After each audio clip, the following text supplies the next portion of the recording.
just like many of you, I grew up watching horror movies.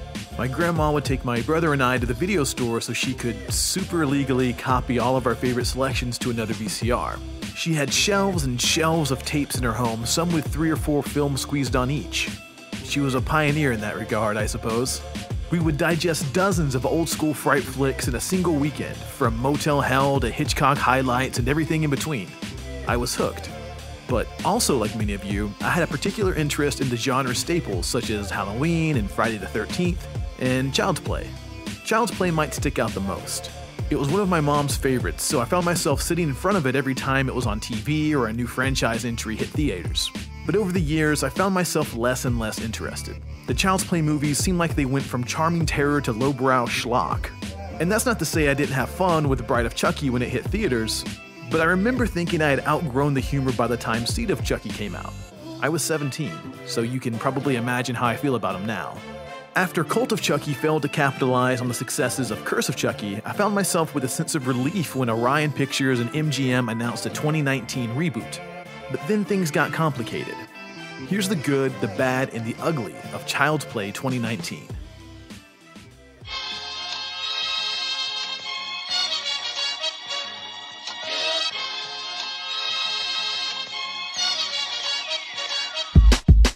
At this point, the Child's Play timeline is nearly as borked as the Saw franchises.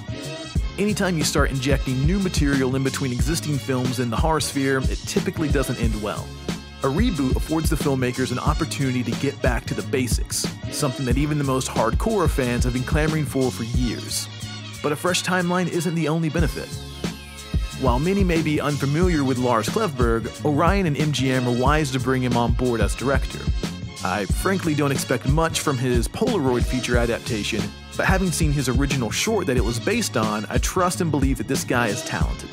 Another benefit is the way in which you'll be able to enjoy Klevberg's vision.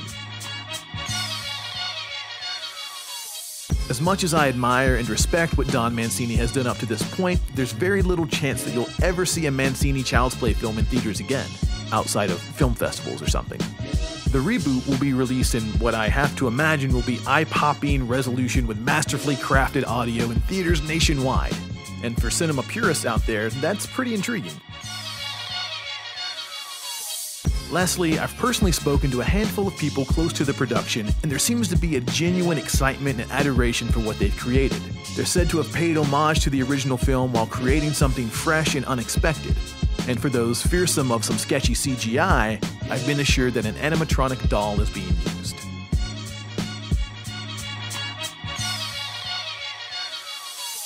Speaking of Don Mancini, he's not around for this one, and while I have no issue with that from a business perspective, moving forward without him was a bad first impression for existing fans.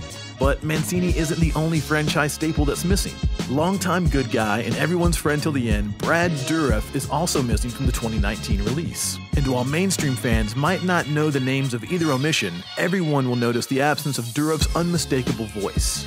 Chucky has never existed on screen without him, so for a lot of fans, that alone means this isn't really a Chucky movie, and that's probably the point. I'm not certain, but I wouldn't be surprised if Chucky fails to exist at all in this reboot. There is obviously still a doll, but with the plot of the reboot revolving around a modern-day high-tech version of the good guy doll, there's no Charles Lee Ray. I've already gone on record as being pro-reboot on this one, but even I'm not thrilled about the recently released poster. It's not poorly done, but the spelling of Buddy does leave me slightly concerned. Shoehorning an I into your product name is a stupid thing to do in real life, and it's just as stupid to do in movies. That said, it is something that companies do all the time, which in turn makes this feel completely believable if nothing else.